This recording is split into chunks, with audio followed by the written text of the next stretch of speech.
Today we have Donte Harris. Donte is a branch manager of Prime Residential Mortgage. He's been a residential mortgage lender since 2001.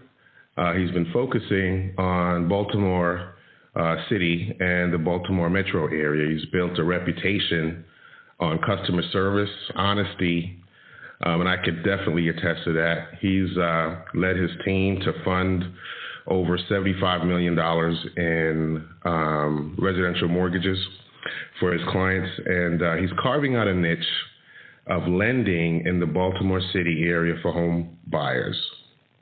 His goal is to achieve their dream of home ownership through various city programs that supply funding for down payment and or closing costs. Mr. Harris is easing the fears of buying a home, which is something that we all probably, if you've purchased a house before, or if you haven't, you've heard about it. Buying a house is probably one of the most stressful times because it's a new process and there's a lot of technicalities that go along with putting the deal together and buying at home, especially from the mortgage perspective.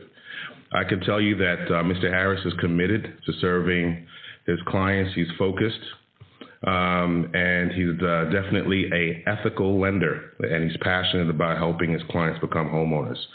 Donte is a rising star in my eyes in the local real estate landscape, and I just want to welcome you to the RealSmart show, Donte. Well, thank you, Richard. Donte, you are probably one of the loan officers that really knows in intricate detail the grant situation in Baltimore City. And I can tell you that I can attest to that because I've seen you in action. You want to talk about and let the listeners know, just in general, about some of the programs that are available to them that they may not have heard of, and maybe some new ones that are popping up, and maybe some advantages and disadvantages of the one that you mentioned? Sure. First, Baltimore City has funding for anyone that is under the 80% median income range, and I can go through that with the customer on a per basis, but it's based off of your household income based on your family count or the household count of individuals. And there's some grants such as CDBG, which is funded by the Department of Housing and Urban Development, which is passed down through Maryland through the municipalities, and Baltimore receives a large portion of that. So anybody with this income range, and if they take a first-time home buyer course through one of the counseling centers located in Baltimore City, will automatically get $5,000 towards purchasing a home. Also, there's a program called Live Near You Work, and there's a list of employers who actually provide funding for individuals who are looking to move into Baltimore City, purchase into Baltimore City, if they're affiliated with these employers on that list. Mm-hmm. Another great program out there is called Vacant to Value Booster Program, which gives up to $10,000 for an individual to purchase a property that was been previously vacant for over 1 year, as long as the city can prove that the property's been vacant. Mm-hmm. There's no income limitation to that. Another program with no income limitations is the trolley tour that Baltimore City puts out. They put it out twice a year, and they offer 30 slots on this program. It's another program where you have to attend a Saturday workshop and receive a ticket, and on Monday you have to bring down your paperwork and stand in line, and the first 30 people are given the opportunity of getting $5,000 from the city. Wow. Another great program that has no income limitation and is not necessarily geared to first-time home buyers. If you work for Baltimore City, Baltimore City has the Baltimore City employer program that gives $5,000 to city employees looking to purchase inside of Baltimore City as well. And that's just not limited to individuals who are first-time home buyers, but is actually geared towards individuals who've never used that particular program before. Okay. Wow. And what's the first step for folks? I know that there's some programs that you have to go directly to maybe a nonprofit, or they're run by the city or county, then some. Who would would the loan officer be the first person to really contact? You always start with the loan officer first. Okay. Because I've seen many instances where individuals go and get their first-time homebuyer certificate for sitting in a course for 8 hours. Right. They do their one-on-one, but then come to find out they can't get qualified for financing. Okay. So what I would like to do, and this is just me personally, is I assess where the client is realistically and put together a strategy plan if they're not able to buy at that particular time, where we're now doing certain things in order to get the credit score up, and we're doing the first-time homebuyer class at the same time, so that we both arrive to the same point at the same time versus a long, drawn-out process. Okay. Well, that makes sense. That makes a lot of sense. Instead of putting the cart before the horse, taking the class and getting a certificate and then having a lot of hurdles to overcome. Yes. Okay. What about if there are hurdles? Because typically there's a little bit of cleanup work, or maybe some credit, or some debt to income ratio stuff. That's usually the biggest fear for folks, right? Do I qualify? That's a great question. People, basically have fears ever since you want to call it the collapse of the mortgage or housing industry during the 2007-8 period. Right. And one of the greatest fears that the media put out is that lenders are not lending money, they're tightening restrictions, and that was only true to a very certain extent. What they did is require individuals to be more accountable and having better choices and limited funds just to any individual who almost had a pulse. So you have to show some form of financial responsibility. My minimum credit guideline for a standard FHA program is a 580. Well, that's where pretty most good. lenders start at a 620, Right. I'm able to start with the client at a 580. And Right. there's some other parameters in that scope, but I can go down to as low as a 500 as well, with as little as 10% down. Wow. What about like down payment monies? Let's talk about that, because let's say someone got the credit, or if they're close on the credit, you can overcome that. What can they expect for having some funds set aside so that they can cover some costs? Okay. It depends what type of program you're going with. I mean, Right. I just had a client that closed on a property, and she only put down $50 as an earnest money deposit for the appraisal, home inspection, and another $150 down as an additional earnest money deposit, and came to closing this Monday with no funds needed. Wow. So she purchased the home for as little as $200 down. That is not the standard case. Right. But most of my clients, once I focus in on certain funding in Baltimore City, 90% of them bring less than $300 to the table. Wow. I mean, you hear about these stories where people qualify for multiple grants and walk away putting no money down, or sometimes even getting a check for buying a house. Is that realistic? That's very realistic. Wow. You won't be able to get a refund at the settlement table, because that is against the guidelines on grant funding. However, little funds needed. It's a $1,000 investment that must be had. So again, paying for your home inspection, which runs about $350, and paying for an appraisal, which runs about $450, and then filling that gap in with the earnest money deposit, you're getting in the property for a total funding of around $1,000 to $1,200, $1,300. Right. But the actual down payment on the property is always a smaller portion, based on how we, as the lender and the realtor, come together and try to, finance and negotiate those terms with the seller. Okay. Now, as far as if someone's cash strapped and they don't have the funds to put down even the $1,000, can the seller sometimes cover that expense? That's a great question. FHA kind of banned that in 2007 when they required that the down payment assistance programs actually come from credible sources. And one of the sources that they forbid was anything called a seller-funded down payment assistance program. So the funding required must either come from the buyer or it must come from a bona fide down payment assistance program through some not-for-profit or government agency. Okay. Okay, so they should have some skin in the game, even if it's a little bit of skin, right? Yes. It's always they're looking for some skin in the game, but we can try to make that as easy and painstakingly free for clients as possible with proper planning. Good. That's encouraging because I know that there's a lot of folks out there that want to purchase a house, but they don't either know where to start. I mean, it's easy to find a house, right? All you got to do is log on to your computer and just start searching on any of the real estate websites. But when it comes to actually getting the funds and having that approval letter and that pre-approval done, a lot of folks stop there, especially after they find out that they've got a couple things to work on. Let's talk about maybe a situation where someone wants to buy and they may have some credit issues, what's that's like, because I'm sure that you probably work with folks like that, or encourage people to put together a plan for saving, covering some of these expenses that they're going to have for closing. What does that look like for credit repair and getting help in that area? Sure.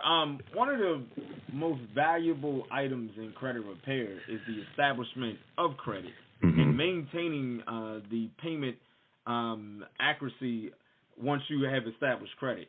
A lot of people don't realize, because credit cards have actually gotten them in trouble, they kind of shy away from extending themselves with credit cards, is that credit cards account for about 30% of your credit score. So you can go in and pay off old accounts, collections, judgments, and liens. However, if you're not at the same time establishing new credit to actually build up on current trade lines and validity and being credit worthy, your credit score kind of stalls out. So it's in addition to resolving past issues and building for the future at the same time. Okay. So we shouldn't shy away from it, but we should manage it and make it look like we have it under control. I think sometimes what they're looking for is the applicant's access and available credit sources, but not overutilization. Yes. Okay. Yes. I mean, overutilization is an easy way to have your credit score become stagnant. I actually have credit scoring model software where we can actually put in different scenarios about paying down debt and seeing what the estimated credit score increase or decrease would be by changing certain things around. Once I actually provide that to a customer, because I always like to provide proof up front of an estimate of what's going to happen to your score instead of blindly giving you advice and the final result doesn't come out the way that we intended. So actually I get the result in front of a client and tell them this is the avenue that I would pursue. We actually then move forward, get documentation showing that debt has been reduced, and I can, within as little as 3 to 5 business days, submit that documentation to my credit vendor, who turns it over to the credit bureaus, and have your credit profile rescored and recalculated within as little as 3 to 5 days. Wow. So it's more sitting down and taking that,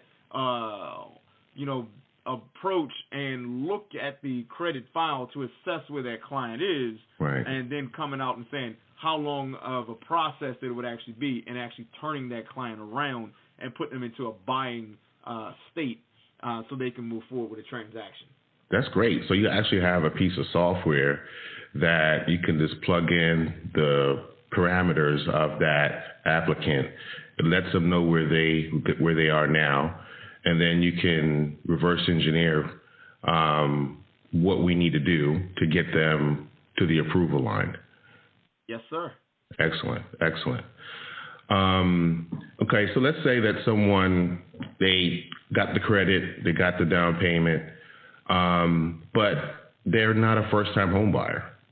Are there grants available for them? Well, first-time home buyer in the state of Maryland is defined as anyone who's ever owned title interest in a property. So that could be as anything as if you were on the deed of a property, if you were in a life estate, ownership, Right. if someone is to pass away. Mm-hmm. And once you become on title as a owner, you're not a first-time home buyer after that. Right. Now, there is another definition when it comes to grant funding that Mm-hmm. states that if you have not owned a property in the last 3 years, then Right. you requalify yourself for funding. Okay. But you're still not exempt from the Maryland transfer tax credit as a true first-time home buyer in the state of Maryland. Okay. So you could possibly qualify for some grants based on the definition of how that program is structured. Yes. Okay. All right. So that's because you had a home before doesn't necessarily cancel you out, especially if you're coming from out of state or you haven't been on title for a few years. You may be able to qualify for some grant money. Yes. Yes, sir. Excellent. Excellent. So what about income limits? Is there like a threshold? I mean, some people won't qualify because they make too much, or how does that work? Yes. In Baltimore City, they use the HUD median income that HUD produces once a year, and it's based on a household income, not just the applicant's income. Okay. So what they do is they look at the income from all individuals who are in the property, Mm-hmm. and then take the head count of the individuals, and Mm-hmm. then that's the cap for what that income limit should be per individual. Okay. The state of Maryland also has a program called DSELP, or Mm-hmm. CDA funding, where they use another calculation for income when it comes to caps for funding that they have also. Mm-hmm. Mm-hmm. Okay. The one thing I would like to touch on is the different types of funding that's available. Sure. One is forgivable funds, and the other one is non-forgivable funds. Okay. Now, the state of Maryland has funding available throughout the entire state as long as the income is under a certain level. However, those funds are not forgivable. And what I mean by that is that you always enter a debt program with them. If you refinance the mortgage, if you ever rent the property out, if you sell the property within 30 years, Mm-hmm. and typically most people are going to sell their property within 30 years, you owe them back the amount of money that they provided up front for you in order to purchase that property as either down payment or as closing cost assistance. Okay. Okay. Now, Baltimore City has a forgivable program. So in funding where there's $5,000 provided to the applicant, there is a 20% step down each year, and at the 5-year mark, the funding has eroded away completely, and you have received those funds free and clear. Mm-hmm. So all of the programs that you hear grant are actually technically silent second mortgages. They're filing a mortgage against the property Mm-hmm. with no repayment structure until you violate one of the parameters, such as refinance, renting the property, or reselling the property within that time period. Mm-hmm. Okay, so we've got to be careful about whether we want to have to pay back, basically, the grant funds when we sell the property or not. That's a big question. And that's the layering of funding comes in. You know, everybody, wants as much money as they can for property. Mm-hmm. However, you got to select the appropriate funds so that it doesn't come back to bite you in the long run.